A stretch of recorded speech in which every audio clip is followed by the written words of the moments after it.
Boa noite. Poucas vezes os cidadãos têm a oportunidade de colocar questões em direto aos líderes políticos. Pois bem, alguns vão poder fazê-lo esta noite. O retrato político do país está a conhecer uma nova dinâmica. Uma nova liderança no Partido Socialista.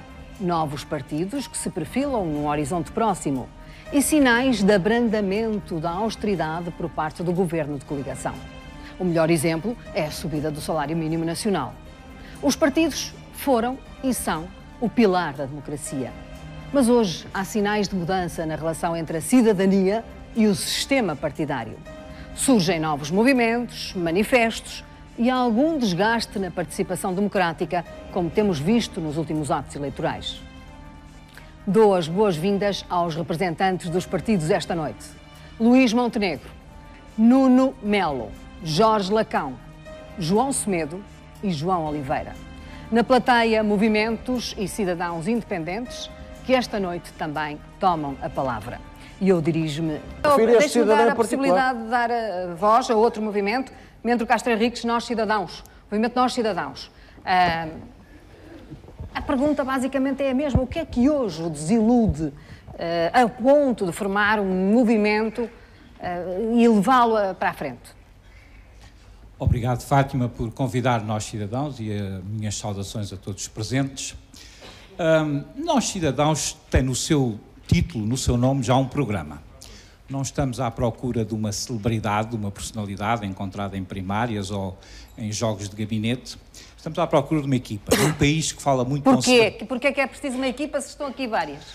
Porque há uma diferença entre a cidadania política, há uma diferença entre a sociedade civil e o Estado. E desde 15 de setembro, uma manifestação, efetivamente convocada por vários grupos, mas que pela sua amplitude em todo o país levou mais de 1 milhão de portugueses... Sim, mas que se espumou. Espumou-se neste sentido, mostrou que a cidadania tem saúde e que a política é que está mal. Quando há pouco o representante da Transparência dizia, enfim, de alegados casos de corrupção, lembro-me de uma afirmação que é decisiva do antigo presidente da Costa Rica e da Transparência, Rafael Salinas, que dizia: a corrupção é como uma doença que se instala quando o corpo não tem tratamentos preventivos. E o que se está a passar é que Portugal não tem uma estratégia suficientemente clara. E é essa ausência de estratégia e o pôr-se de joelhos, como referia, perante interesses internacionais que têm nos mercados financeiros os seus agentes e que têm em Portugal os seus representantes, que nos levaram, por exemplo, a alienar.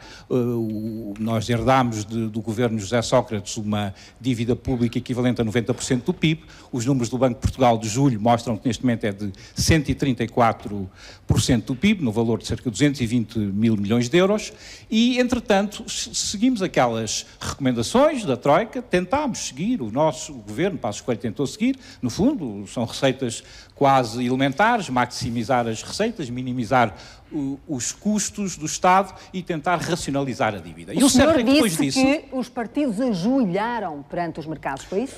Disse, e por exemplo, a política das privatizações foi um fracasso total, fazia parte da política da austeridade, por um lado, cortar no Estado Social, diminuir salários, diminuir pensões, isso continua em marcha, fazer rescisões, em breve vão começar as rescisões com os elementos das câmaras municipais, mas o certo é que, por exemplo, para dar um caso típico e que nos leva ao coração de uma guerra económica que está em jogo, não de portugueses contra portugueses, de funcionários públicos contra funcionários privados, do interior contra o litoral, porque há uma grande cortina de fumo que nos tenta pôr em guerra uns contra os outros.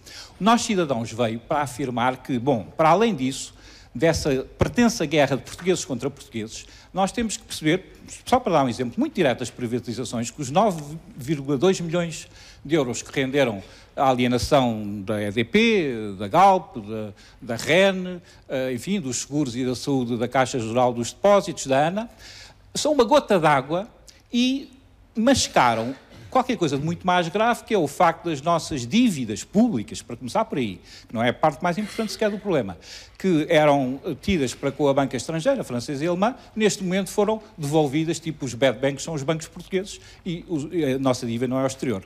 Mas mais grave para nós, cidadãos, e por isso é que nós achamos que o nosso nome é também um programa, é as dívidas das famílias e das empresas. As dívidas das famílias, há 4,4 milhões de portugueses que têm em situação de sobreendividamento. Os números são da ordem dos 130 130 mil milhões de euros. Há 35% das empresas portuguesas, ou seja, 1/3 dos empresários portugueses, acorda de manhã a pensar, não como é que eu vou fazer prosperar a minha empresa, mas como é que eu vou pagar as dívidas que a minha empresa tem.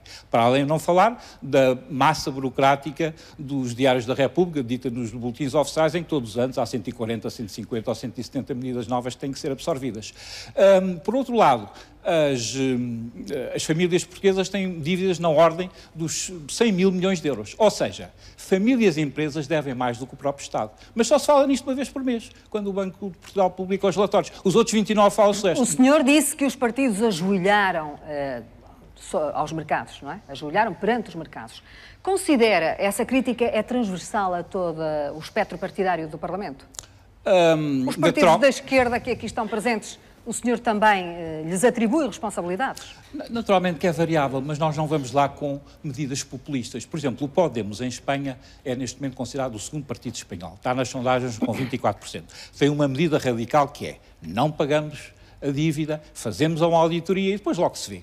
Se isso em Portugal fosse aplicado, significava que no dia seguinte os nossos pensionistas receberiam só 30% do que recebem, porque 70% da Segurança Social tem já títulos de dívida do Estado. Ou seja, podíamos comparar um bocadinho com o problema dos piratas da Somália. Os piratas assaltaram o barco e têm reféns.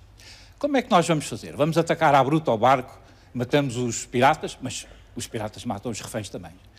Portugal é como que uma nau que, de certo modo, foi assaltada pelos mercados financeiros, enfim, com as suas testas de ferro, voltamos a algumas questões, às vezes farão por vários tipos de interesses, mas também por ignorância e por falta de estratégia. E o que nós, cidadãos, nasceu de muitos movimentos que contataram com associações profissionais, associações sectoriais, contataram com o Portugal Real e com o País Profundo, e, no fundo, há uma coisa engraçada, os portugueses têm estratégia. O Estado português é que não tem. Espera aí, mas ainda tenho que perceber. O senhor defende que se paga a dívida até ao último euro. Não estou a falar nada disso. Primeiro, o que eu estou a dizer... para não matar, ataca-se o barco, como é que se faz? Ora bem, deve ter visto aquele filme do célebre ator americano em que ele consegue conquistar o barco, morre um ou dois reféns, mas todos os outros são salvos. Faz, como tudo na vida, conhecendo os dossiês e, neste caso, em vez de nos preocuparmos, número 1, com a dívida pública, temos que nos preocupar em ter famílias que podem estar financeiramente em crise, mas que são economicamente viáveis. Por exemplo... Mas o senhor disse que temos que pagar a dívida, porque senão não é possível pagar as pensões aos portugueses. Certo, ou seja, temos que racionalizar a dívida e há muitos meios. Se falar com uma pessoa como Paulo de Grave, ele explica-lhes isso tudo, com notas de rodapé e imensas citações. É isso que o distancia, portanto, da esquerda? Penso que a política populista do tipo Podemos, se quiser chamar a esquerda, não sei se o Podemos é de esquerda. O que nós dizemos é que primeiro está as dívidas das famílias e das empresas. As pessoas têm que estar no coração de qualquer ação política, é isso que nós queremos fazer. Dr. João Oliveira. No financiamento não há Estado, nem há serviços públicos. Sim, públicos. Ciência nem política, há o senhor que é cumprimento professor de ciência política. Não, é muito simples. Não somos nós, cidadãos, e eu em particular, que afirmei que há uma diferença entre cidadania e política. É o povo português que, ao ter 73,5% de abstenções, votos nulos e brancos, faz agora um ano, precisamente, em 29 de setembro de 2013. Mas votou nas alternativas que tinha. Certo. Perante as alternativas, houve 73,5% dos eleitores que disseram não nos revemos nesta política. E deixe-me dizer... Mas, ao mesmo tempo, são esses cidadãos, é o povo português, é o Portugal Profundo, penso eu, que diz, mas estivemos no 15 de setembro, mas estamos nas associações profissionais, sectoriais, enfim, naquilo que se chama a sociedade civil, estamos a mostrar como é que se podem resolver. Cabe ao senhor de apresentar as alternativas já possam mobilizar as pessoas. Os excelentes diagnósticos que há sobre qual deve ser a política do mar, às vossas e a total ausência de uma política. Igual é isso que àquela nós chamamos a atenção. Falta de estratégia, ausência